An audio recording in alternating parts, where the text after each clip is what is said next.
আমরা একটা কঠিন পরিস্থিতি কাটিয়েছি 2020-তে আমরা খুবই কঠিন একটা পরিস্থিতিতে কাটিয়েছি। বিশেষ করে সঙ্গীত শিল্পীরা একটা কঠিন পরিস্থিতি কাটিয়েছেন এবং যন্ত্রসঙ্গীত শিল্পীরা কাটিয়েছেন।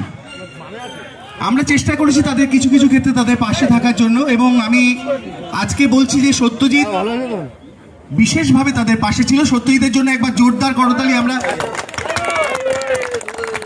সাধ্য আর সামর্থ্যের মধ্যে আমাদের প্রতিদ্বন্দ্বিতা আছে, তা সত্ত্বেও সত্যজিৎ সামর্থ্যের ঊর্ধ্বে গিয়ে মিউজিশিয়ান বন্ধু এবং সঙ্গীত শিল্পীদের পাশে ছিল। আজকে আমরা সত্যজিৎকে এখানে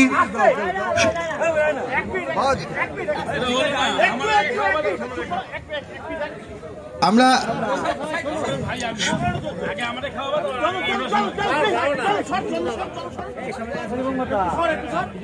সত্যজিৎকে আমরা বরণ করে নিচ্ছি আমাদের তরফ থেকে কোভিড ওয়ারিয়ার অনার দিয়ে।